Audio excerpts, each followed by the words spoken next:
welcome to the Best Gay Sex Podcast. I'm your host, Dr. Trevor Hoppy. Today's episode is about reputation. You know, I think having a reputation has gotten a bad rap, and pop culture might be partly to blame. Riddle me this. What do Joan Jett, Taylor Swift, Kelly Clarkson, and still figuring it out Shawn Mendes all have in common?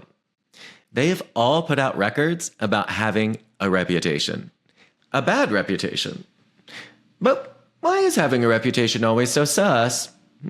We talk about houses of ill repute, but what about houses of good repute?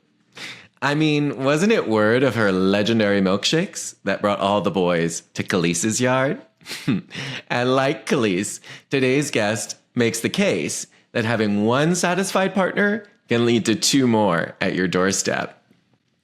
Rodney McCoy has worked for over 4 decades to keep HIV prevention sexy. And that is no easy feat. Most of our libidos shrivel when we hear the term HIV prevention. But through his Listen to Daddy podcast and as a multiple title-holding leather man of color, Rodney has earned a reputation for using his kink platform for good. Let's listen in.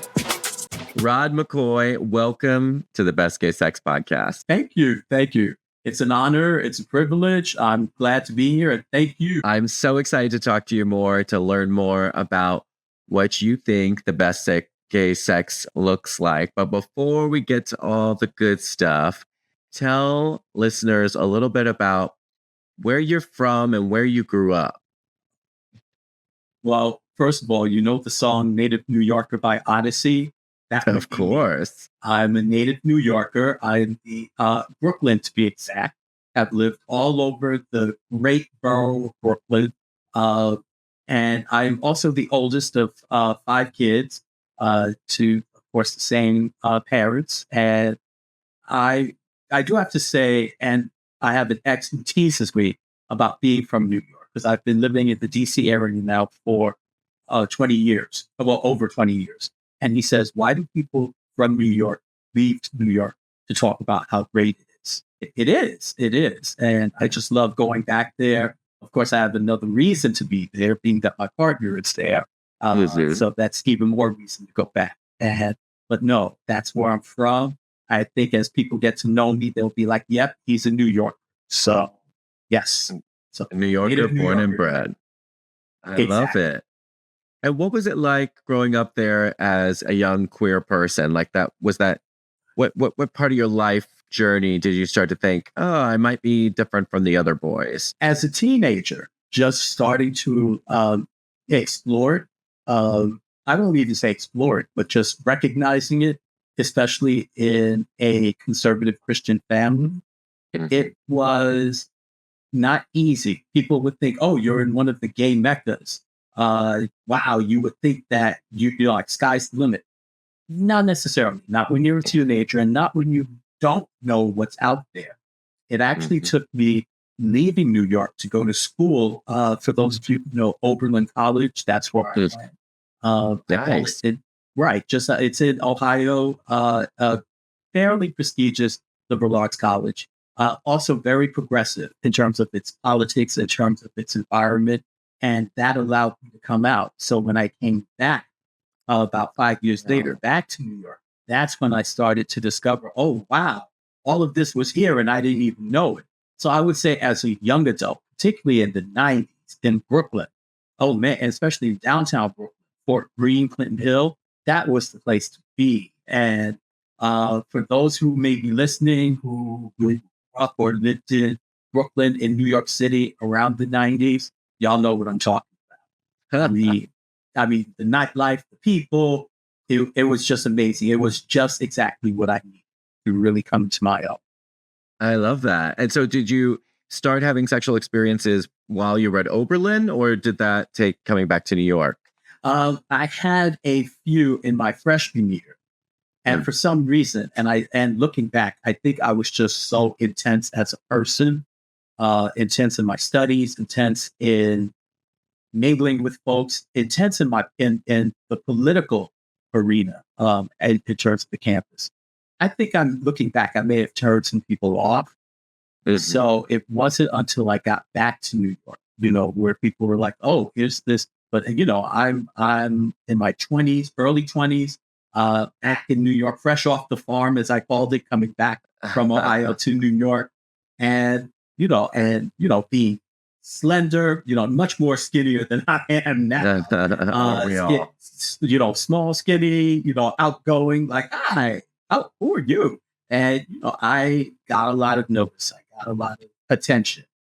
So I really started exploring sex and having sex when I came back to New York at night.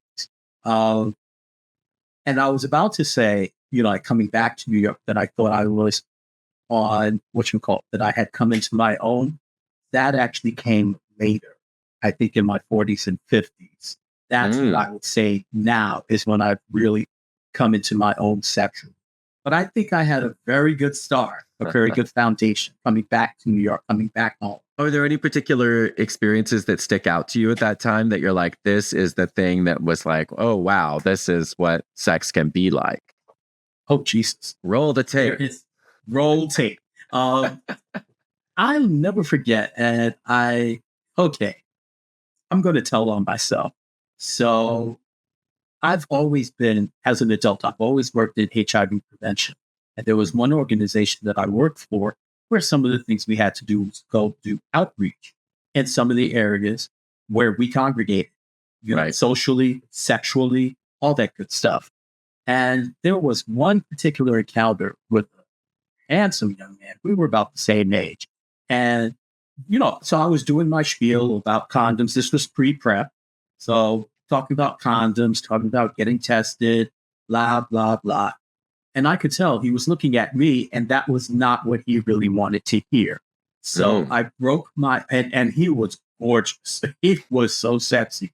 And so he let it be known when I was off the clock. He was like, I really appreciate you talking to me, but that's not what I wanted to talk to you for. And so I was like, okay, how about this? Wait till I'm off the clock. And I don't know what it was. I think it was his face. I think it was his body, even the way he smelled. But that was some good ass sex. That was some good. That was some good fucking. And most of the time, I talk. Mount Morris Bass. And it's so funny because this young man, I met him in Prospect Park in Brooklyn. I remember quite a few occasions in Mount Morris Bass in New York City, in Harlem, which is no longer there, unfortunately, where there was an older gentleman, a professor at one of the local universities. Oh my God. It was just, I didn't realize I had a daddy thing until I met him. And first of all, he was so handsome and in a very professorial kind of way that you would look at him and go, daddy. And just his sexual energy was just very nurturing, very easygoing. But when we would get horny, just everything would ramp up. And it would just, and I also remember, because hopefully the FCC doesn't mind me saying this, but I would fuck him. And I wasn't too much into bottoming then, but I really just liked his energy so much that when he did me, it just felt amazing. I was like, whoa. And that's, I think, was the start to me being versatile. And most times I was topping. I didn't really enjoy bottoming or flipping until my 40s. But there was you look at what you done did. Look at what you done started. Because actually, and I'm going to New Orleans for a conference that's going to happen.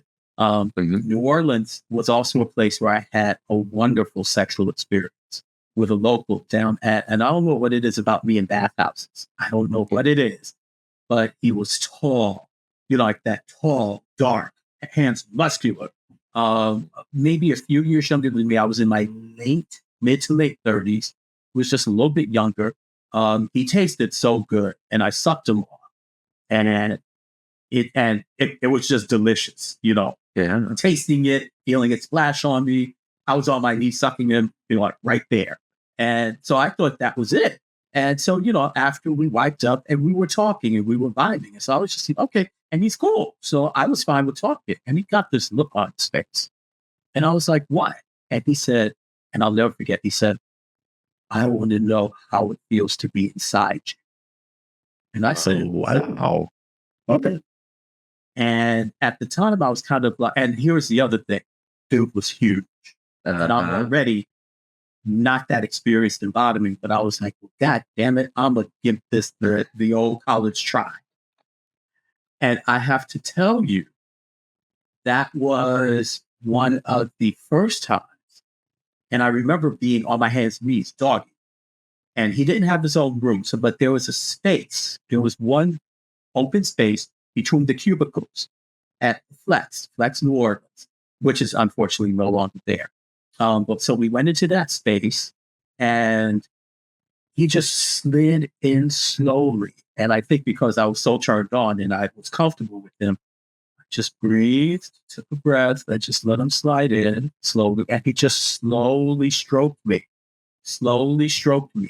And I just remember feeling so good. It was also the first time that came while getting fucked.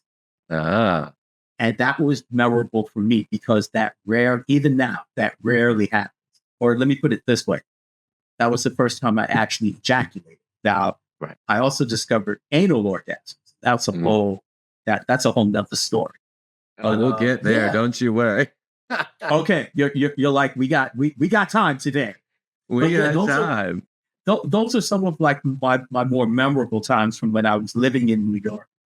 What happened in New York, what happened when I traveled outside of New York. But yeah, I would say the 90s, that was sexually, that, now that I look back, it's like you did quite a bit. I also realized I had developed a bit of a reputation because I was out there. I was doing whatever I wanted to do, whatever I wanted to do for better and for worse. And I had the reputation. I learned decades later that I was a slut. Rock was just after that, which there was some truth to that, but no more than everyone else. But everyone was like, oh, he's just all about the sex. He's all about the nut. You can't really get with Rod. And I learned that from an ex who was still a good friend of mine. People were actually saying to him, oh, don't date him. Don't date Rod because he's just about the sex. And it's just amazing to me how I was doing the same things everyone else was doing. And I should know because A, I was having sex with some of them, or B, I was having sex with guys they had sex with. And so that's how I knew. It's like we're all doing the same thing. Why are y'all hating on me? Because I was very open and vocal and like, what? I'm a grown man and so were you. What's the problem?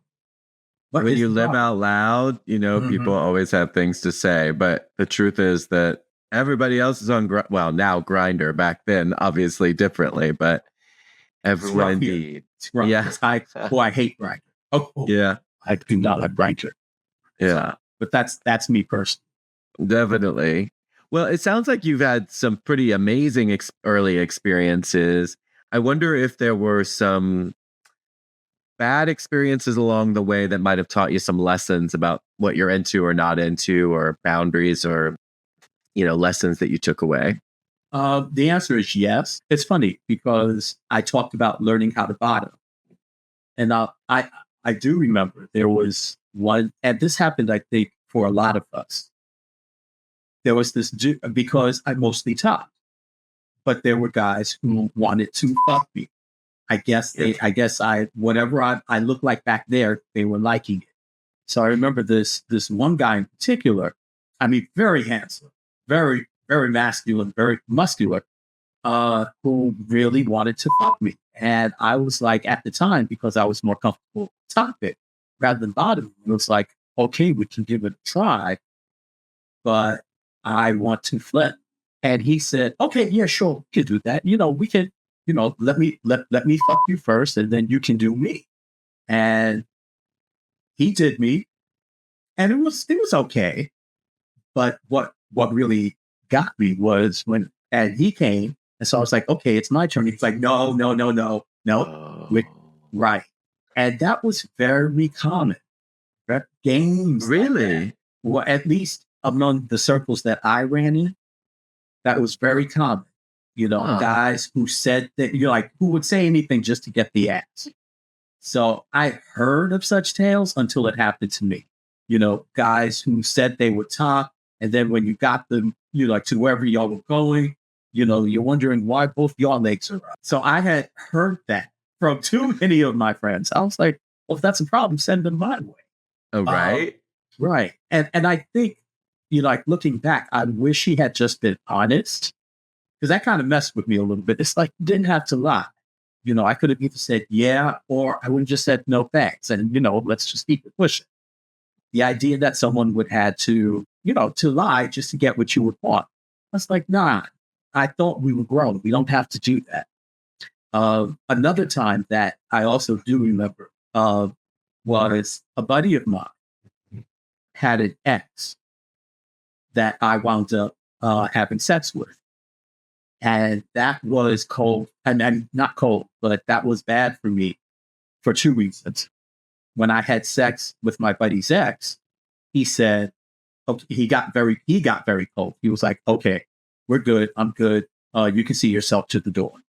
Oh, and I was like, oh, I did. And this was someone who I had known socially before we messed around.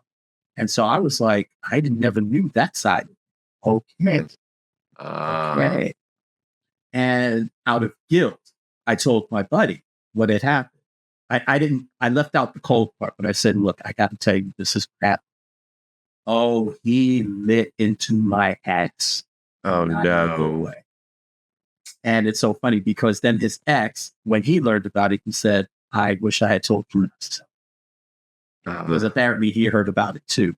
And that's when I'm not going to say I totally learned that lesson. That didn't stick firmly until much later in life. But it was my first glimpse. Just because you can doesn't mean you should or need to. Some men just need, there are so many of us out there.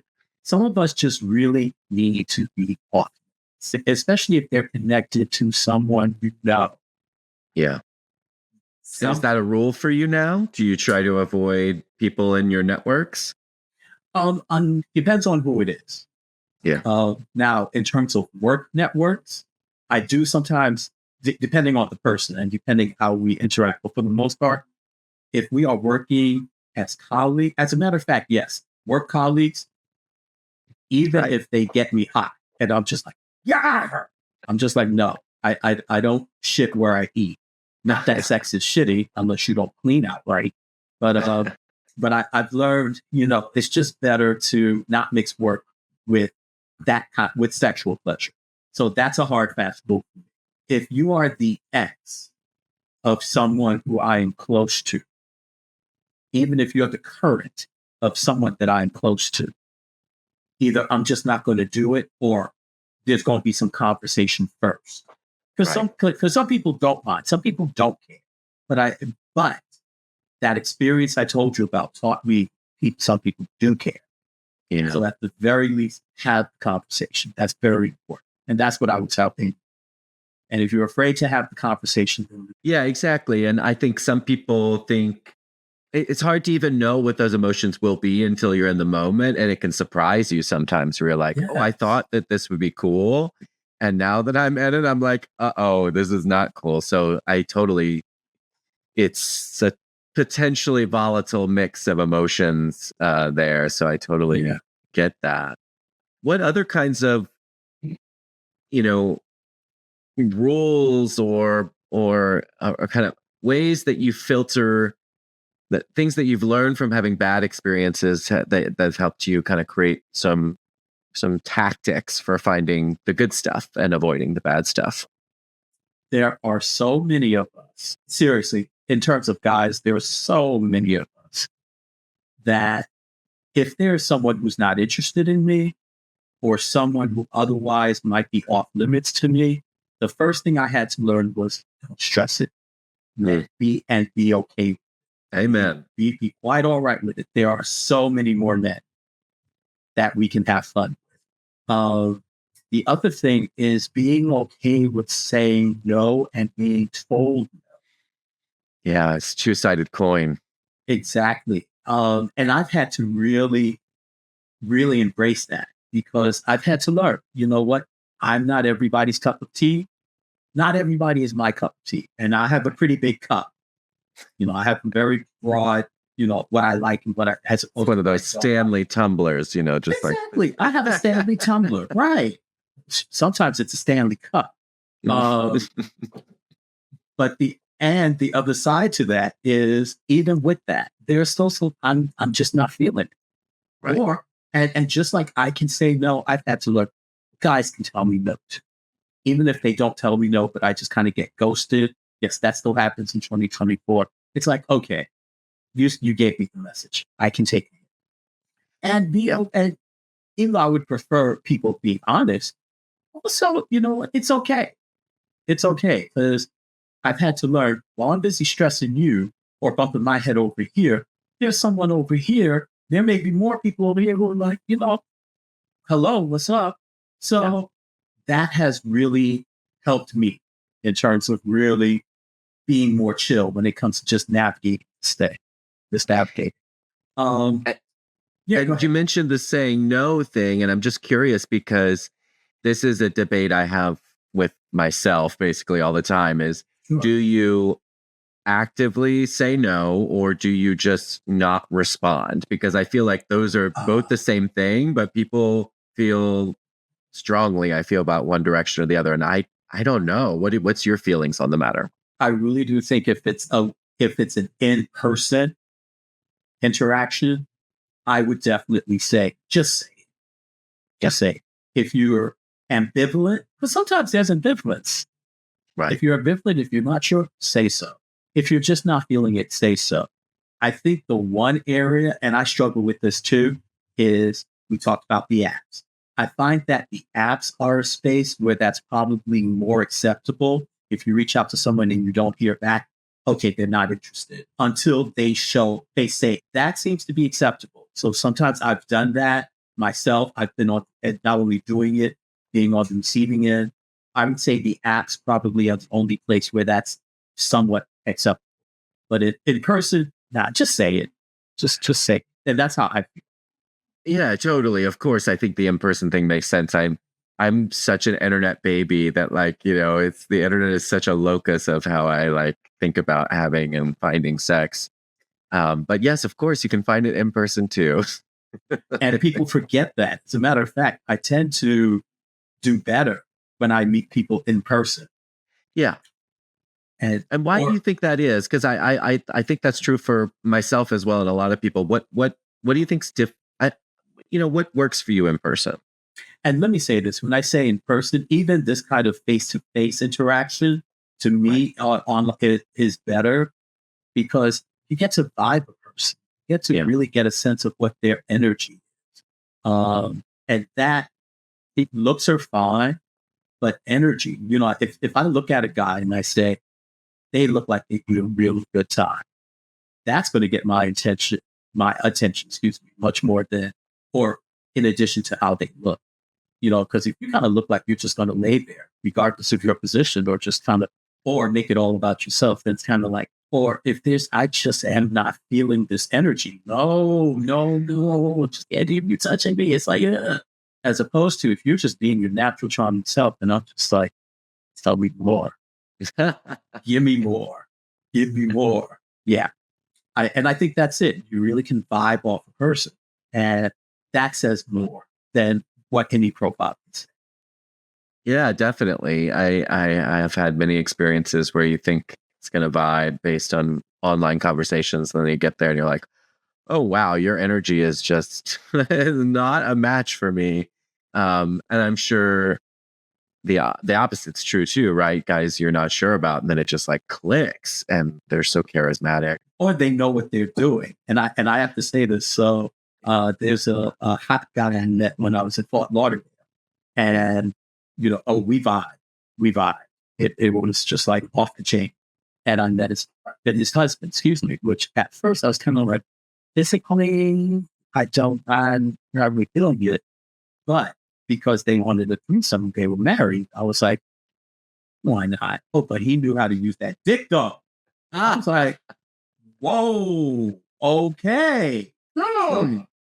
I might need to recalibrate some things here because the math ain't mathing. I mean, in a way, I was glad the math didn't math. I was fucking the hubby. I was fucking my friend, and then his friend was fucking in Chicago.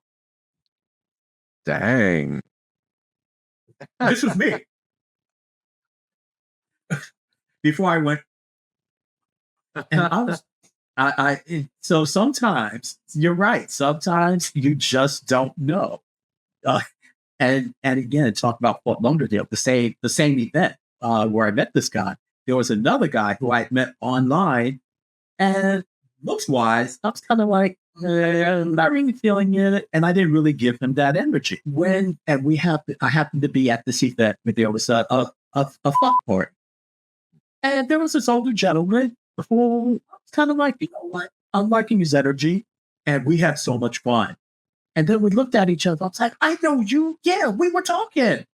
And so at the time we were like, we need to do this again. And I was really into it. We did not hook up again, unfortunately, because as happens sometimes at events like that. But that was a lesson for me. It's like, sometimes, yeah, there is a difference between what is online versus what's in person. Amen. And do you have any tips for people to like suss out the vibe online? Because I feel like that's the biggest challenge. I would say if a person is willing to talk, if they're willing to chat, that is the first main thing for me, because I've seen some guys put in their profile, I'm not here for the back and forth. I'm not here to make small talk. And on the one hand, I get it. We know we're all here for. Thank you for being very clear. But that also said to me, you're probably a plus bag. And so, and yes, plus bag, exactly. So a little bit about that. So as a top, I love fucking. I love assholes, literally. So my current partner was like, well, I hate saying current partner, like there'll be a next one. So my baby was like, but you like assholes. And he had firsthand experience of my love for them. So we were like, it doesn't make sense to call someone an asshole when it's clear you like them. So that's how we were like, well, so what would be a body part, something with the body that would just be like so disgusting and repulsive? And that's where we came up with plus bag. So I like that. Right. So even though I get it, you're on here, you're not about the chit chat, you're like, let's just get it done, but it still has a whiff of the plus bag. So if someone is willing to talk, answer questions, and also talk, like find out about what they like and what you like, I think that's a good start. It's like, yeah, that might be. And if there's consistency, I think that's a good way to start. Definitely a good way to start. And it's hard to get a handle on sometime. And I struggle with it as well, because sometimes you're looking and someone's interested, but they're just not giving you what you need to get there. And it can be sometimes hard to sort of set that boundary for yourself. Be like, whatever's on the other side of this door, just not willing to kind of risk it, given their inability to communicate. Right. So I feel that communication, I guess. It's like, and just like guys who say, I don't want to communicate, they'll put that in their profile. Those of us may be like, let's communicate, let's vibe. We can put that in our profile. I like that. So not just being negative about it, being positive, being like, this is what I want. You know what? I'm going to put that in my profile like now, because I think you sometimes have to put out what you want to receive in the world. And that is one good way. So that is a tip I really appreciate. You're welcome. To put it out there. So thank you for that. Before we segue to the good stuff, I just want to stop one more little train station. I'm curious, after you've had a bad encounter with someone, are you ever willing to go back for seconds? It depends. And I'm going to say it depends what the bad experience is. If the bad experience is a person wasn't as fresh, wasn't as clean, didn't clean as well as they thought, yes. If everything else was otherwise good, I would go back. I'd be like, hey, like you weren't as fresh, do we need? And I've also had to learn, and this is where bottoming for me helped too, because I was one of those plus bag top. Oh, you painted on. Oh, you weren't quite as fresh. Oh, I'm never going to have sex with you again. And oh, girl, let me tell you what happened with so and so and so and so. I was that top. I was that kid. It was only when I started bottoming that I realized, you know what, Rod? You're a puffs back against the top. You need to chill. So, right, exactly. I don't mind telling on myself either. So, so things like that, I've learned showing some grace around, if a guy's not too clean, either give him a chance to clean up or maybe not today, but let's try again another time, especially if everything else is going well.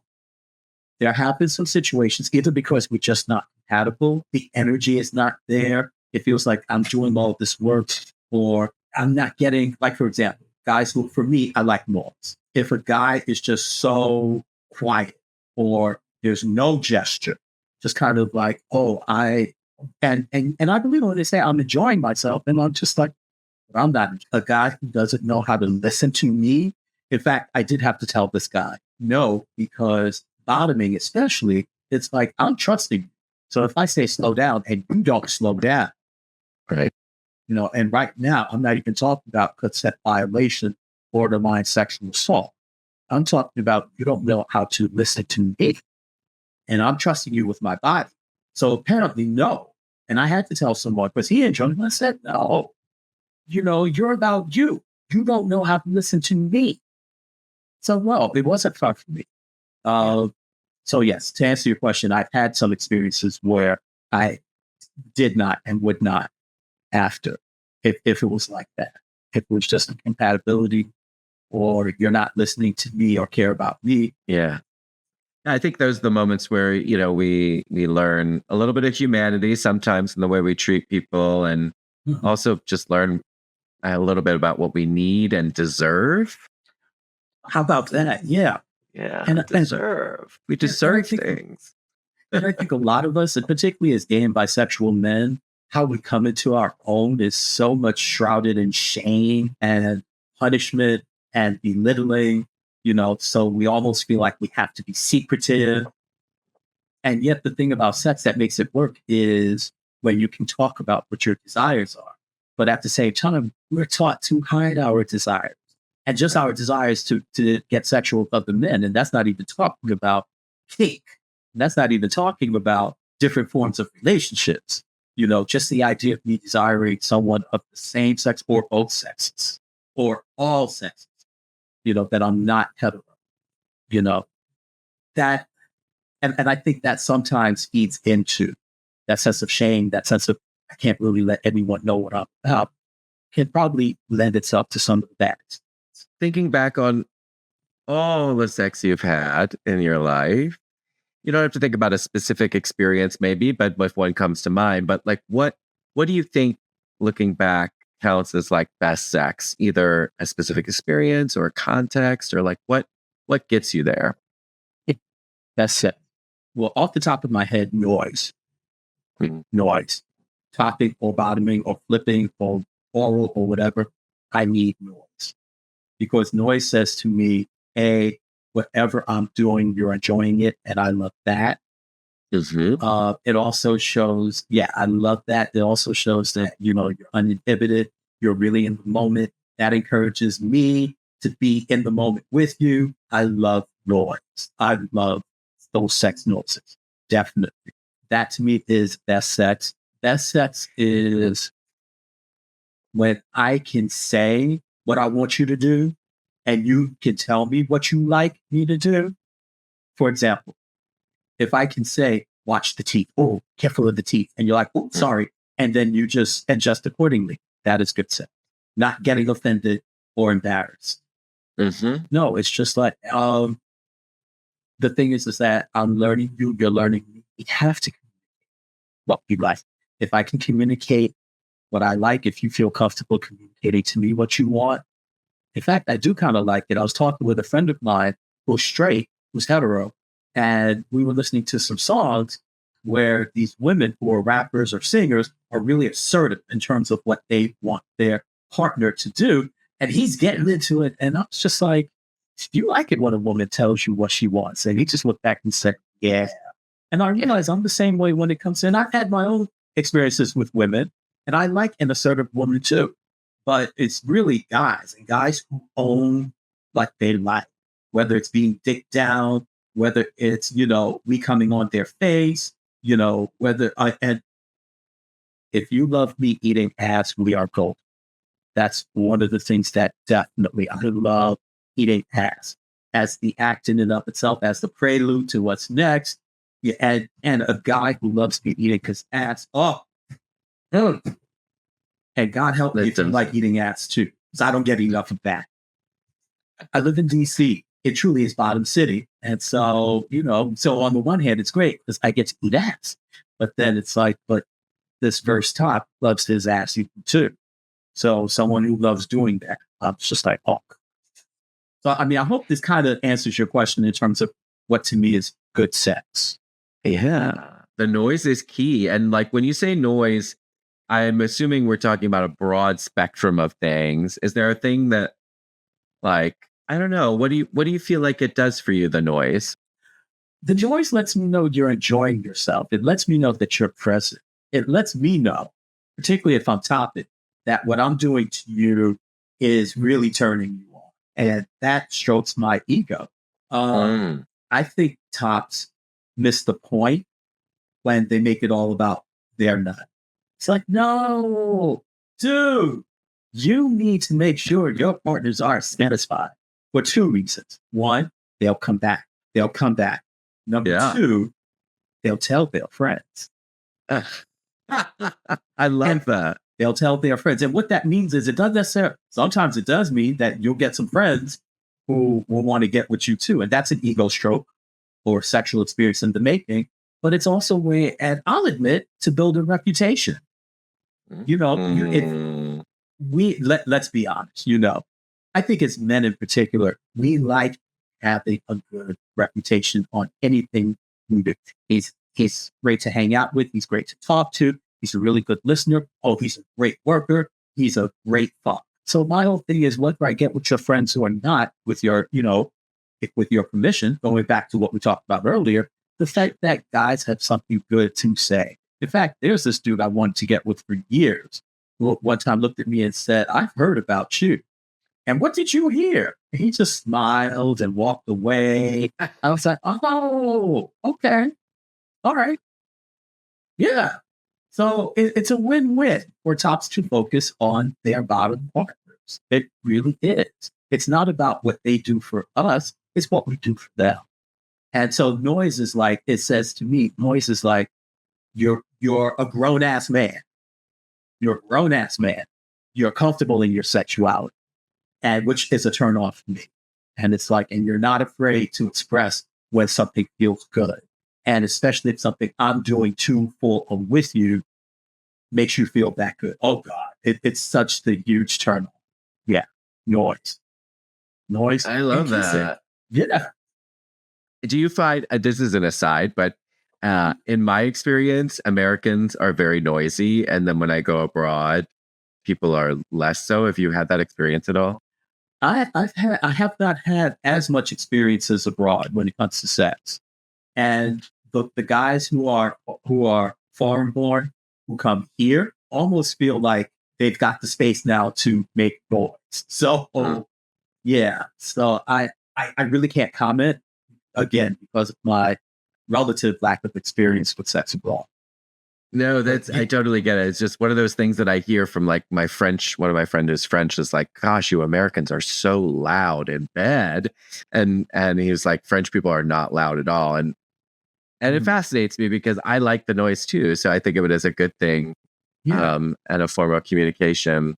But my French friend was like very put off by it. And I was like, oh, you're too noisy. But I love the noise, so I'm here for it. So is it important for you whether your partner orgasms? Thinking of like best sex, like how does orgasm factor in? The truth is, yes, it is important to me. Whether it's ejaculation or an askgasm or I like, and I've always been the top who really gets off on this part. That does more for me than getting my own. So when you're coming, when you're orgasming, you're ass-gassing, when you're shooting, that makes my dick harder. That gets me physically hotter. That just puts a smile to my face. That's just like, yeah. Even to the point where if I'm having sex and I'm kind of ambivalent about coming, I'll be like, no, I'm good. I'm good. Oh, trust. I'm good. Yeah. So for you, actually, it's more that you're more important that they come than you yourself. Because I can always take care of myself. Yeah. For better and for worse. I can, no, I'm going to put a better on that. I can always take care of myself if I have to. If he wants to see me come, and if I'm not feeling it, I'll be like, I'm not feeling it. But if I'm feeling it, I'll be like, okay, give me a few minutes if he comes first. So it's like, I can always take care of myself. But I love the idea of him really enjoying himself. Because again, I like teasing my partners. And honestly, it does kind of build a good reputation. Oh, he's a good time. I love the reputation idea. That is, I had not considered that, but of course it makes sense when you think about it. That word travels. Yeah, I mean, we're sitting here talking about sex publicly. Imagine if you and I, if it wasn't an interview, but it was just Trevor and Rod talking. And there might be some names. It might be that we might privately even say some names and be like, oh, let me tell you about this dude because, and that's just how, and that's just how we do. So for those of us who think I can treat my partners topping or bottoming any old kind of way, and that's why when people will be like, oh, well, I don't understand why I can't get with such and such and such and such, or people don't seem to gravitate toward me. I don't understand why. Where's my imaginary cup of tea? I've heard about you. You might want to rethink that thing that you do and that thing you don't do. My lips are sealed. I'm sure I don't know anyone like that. And if it's just me, I will own that. My experience has been, and I've been on both sides of that. So yeah. I'm sure we all, I think I say this to my friends all the time as I'm showing my friend a Grindr profile. I'm like, oh my God, how many people have shown other people my Grindr profile and said X, Y, and Z about, right? Like, of course. And I never even thought about that because I was just thinking in terms of live conversation with your boy or with your best girl or, with your good Judy. But I didn't even think about the profile. It's like, oh, yeah, my partner and I did something like that similar to recently. Exactly. I was, and it was so funny because I was just on, like, for grins and giggles, because I do that sometimes when I travel. It's like, oh, who's gonna pop up? Who's around? And he happened to be with me. I was like, look, baby, look who was here. And things, and he recognized one or two people. So I was like, it's a small gay world sometimes. It truly is. It truly is. Thinking about that best sex, if you had the power, if you had that like Thanos glove and could snap and just turn fantasy into reality and make like that fantasy come to life, like what would that best sex fantasy look like to you? Trying to think. Well, first of all, I have fantasy, and I might as well put it out there here. I have a fantasy of having sex with identical twins. Oh, that has always been a fantasy of mine that I have always wanted to have. So definitely a hot pair of, and we're men of a certain age. So if I say a hot pair of double mid twins. So yeah, something like that. Ooh, what else? Oh, let me put it out there. All right. So I have a birthday coming up. I have always wanted to have a birthday orgy where, where I fuck all the bottoms, all the tops of the verse, fuck you, that it's a free for all. And then when everyone decides they want to come, it's one big bukkake scene on yours truly. Fabulous. That sounds attainable.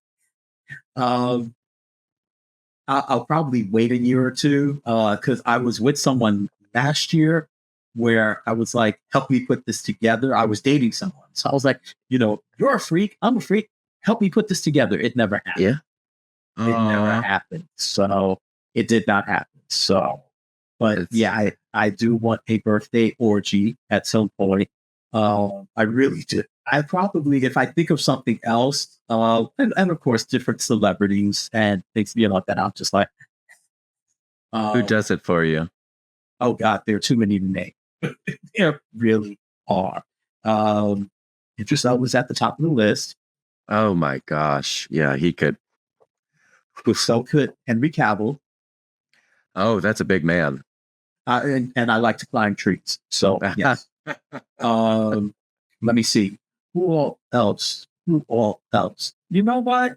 For some reason, you know what? It's I think it's the Deadpool thing, but Ryan Reynolds has a vibe on him. And he's so snarky. It's like you're so snarky with that mouth. What else do that mouth? So Ryan Reynolds. Oh God. Who else? I just took one of these like online Facebook quizzes where so I'm gonna have to think about that. With certain celebrities, sports figures, like pretty much damn near a lot of the guys at the Olympics this year. Oh my God.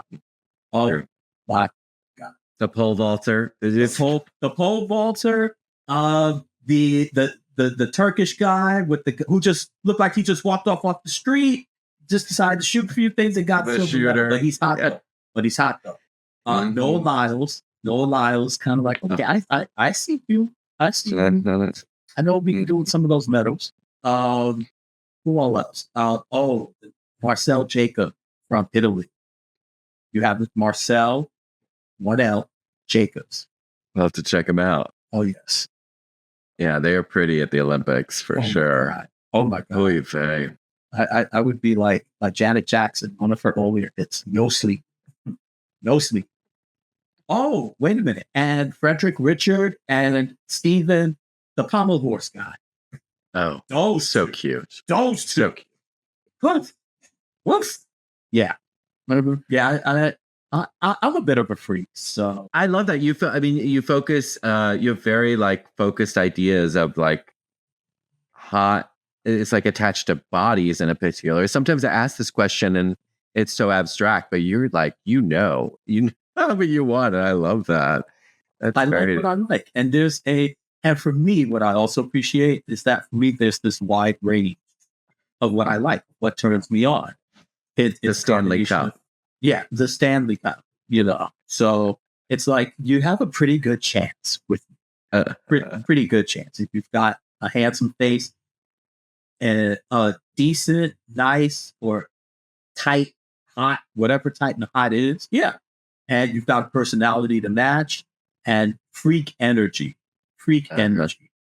Whatever that freak energy is, whether it's obvious or, like where it's just, you step into a room and your freak flag is like, the sexy, nerdy thing gets me too. In fact, the pommel horse guy embodies sexy nerd. It's like, yeah, he's got a girlfriend, but if he does play for the other team, he's going to have them. What is this is a term that people throw around, but I don't think anyone ever really defines. Like, what does freak mean to you?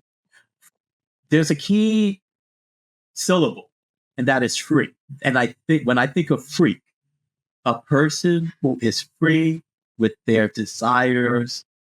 A person who is free with their desires. They can name it, they can claim it, they have no problem expressing it. They have no shame about it. Yeah, I don't do the walk of shame. I do the stride of pride. And that to me is right. Right.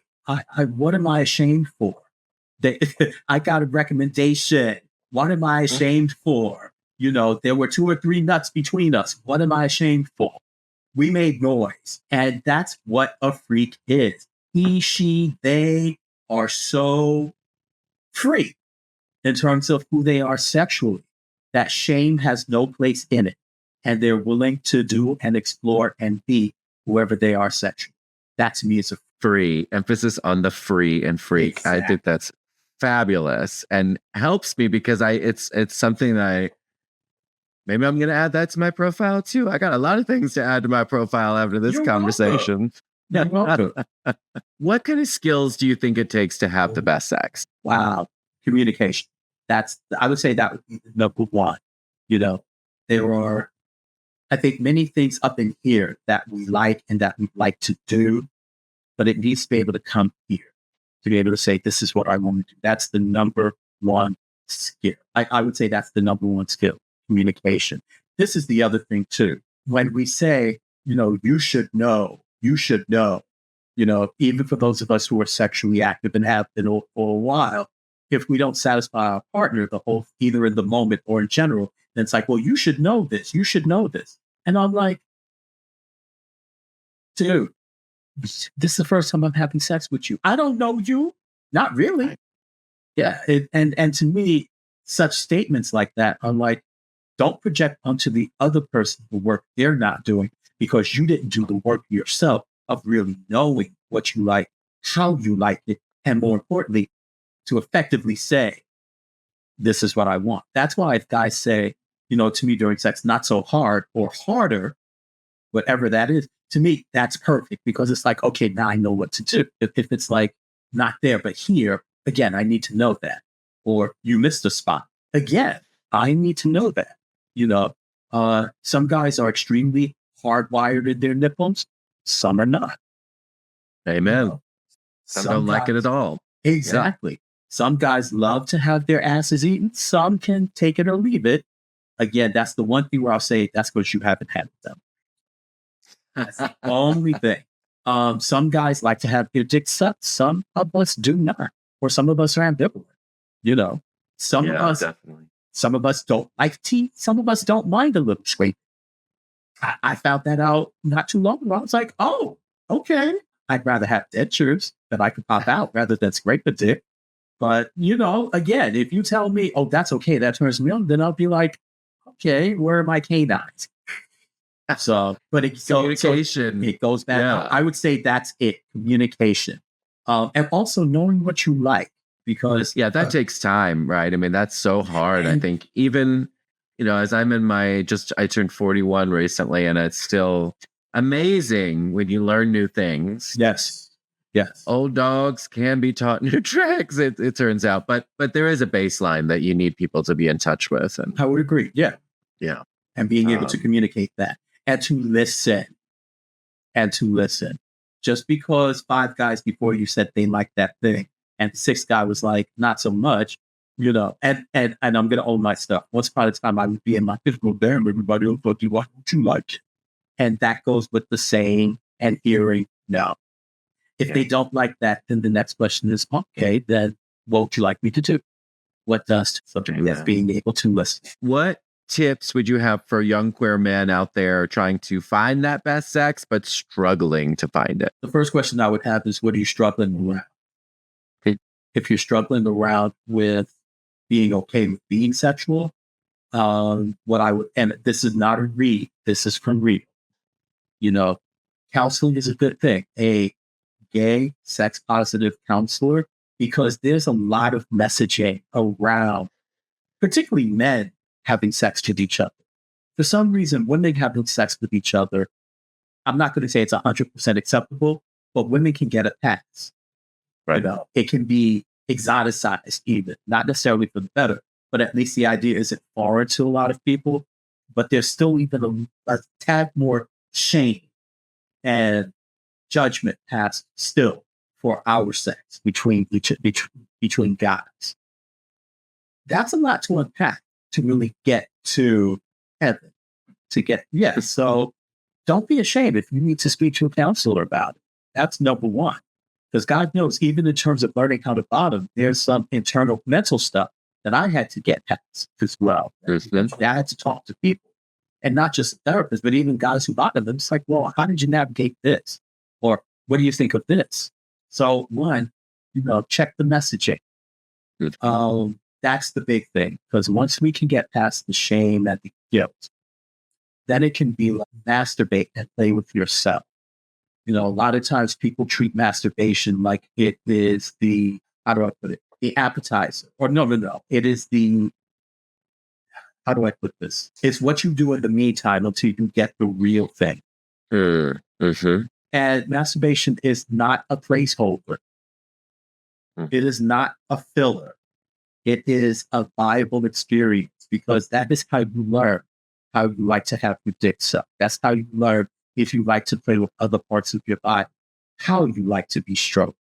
Again, what other parts of your body you like to be touched. What kind of pressure do you like? Do you like a light touch? Do you need something firm? Toys.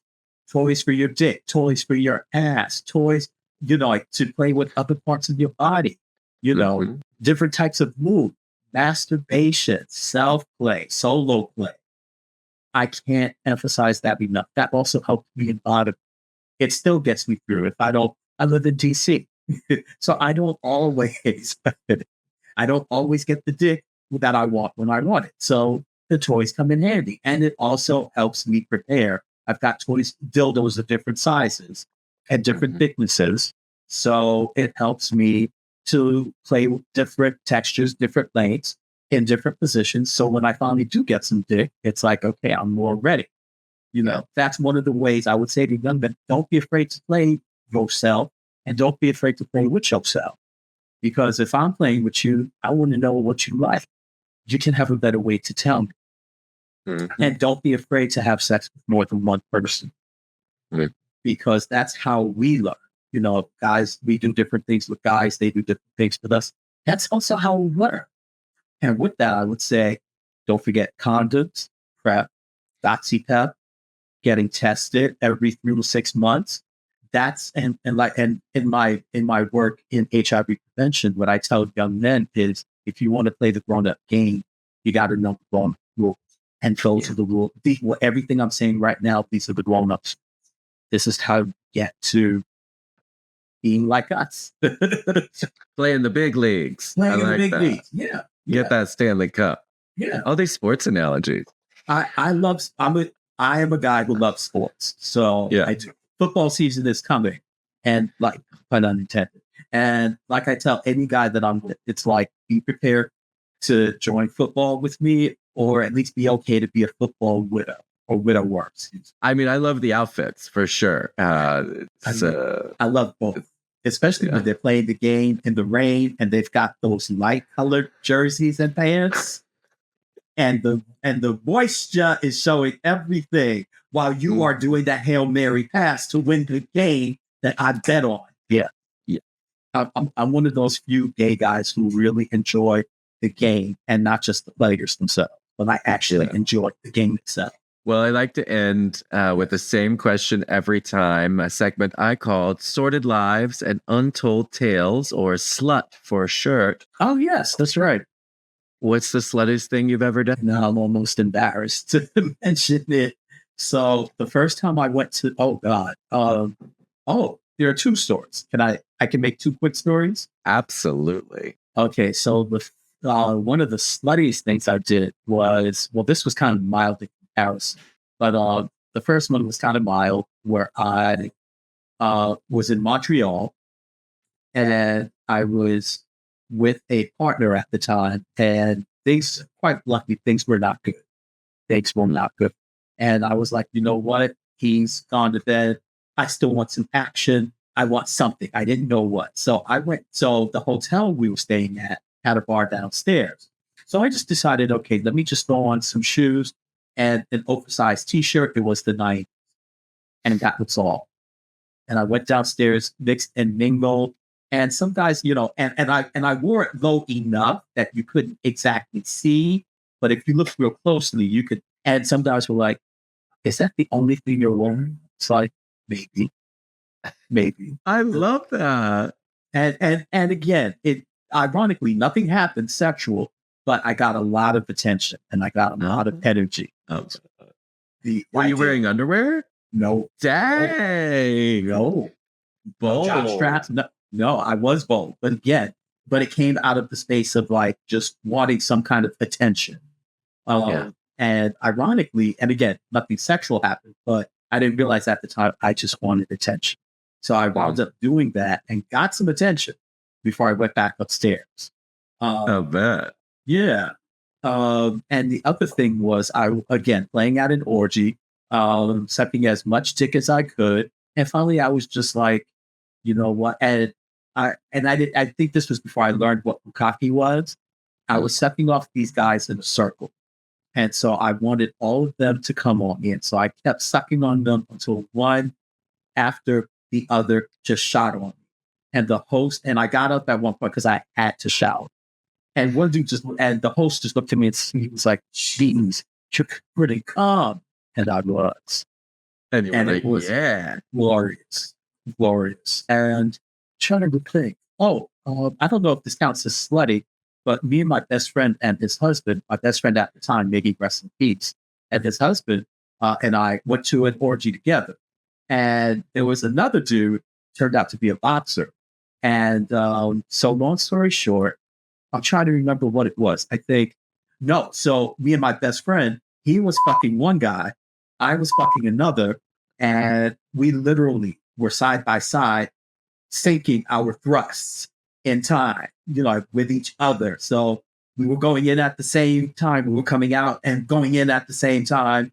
Sometimes we lost the rhythm and then sometimes we got it back. And I was fucking a boxer and I didn't realize he was a boxer until after he left and was and I was like, why didn't you follow us? And he goes, oh yeah, I fucked the hell out of you and you wanted more.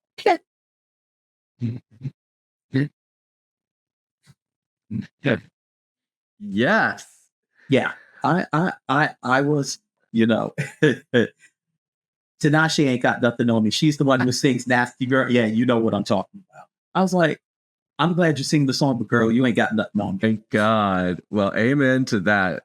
Clearly you are right. Those stories were fabulous. Thank you for sharing them because, I just think sometimes talking about it, frankly, it's just real. Like we have these moments where we feel like we've got the Stanley Cup right in our hands and it feels nice. So thank you. And thank you so much for making the time, Rod. I really am grateful for your wisdom and insight and experience. Where can people find you if they want to learn more about you? Okay, so I do have a website and it's Rodney McCoy, RODMCCOY.info.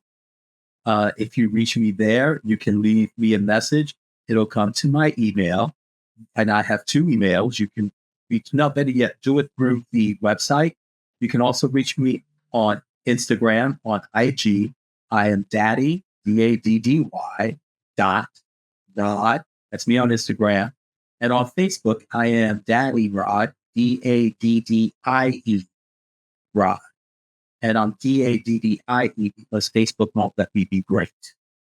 Dang Facebook and Meta. Well, thank you very much. Thank you I'm so much. grateful for the conversation, and I look forward to hearing more from you out in the world down the road. Well, thanks. Thank you. That's our show for today. Thank you so much for listening. Truly, I am very grateful. And remember, if you're not having your best gay sex, I'm here to help. As a sex coach, I can help you identify and overcome barriers that are standing between you and your best gay sex. Find out more on my website, thebestgaysex.net.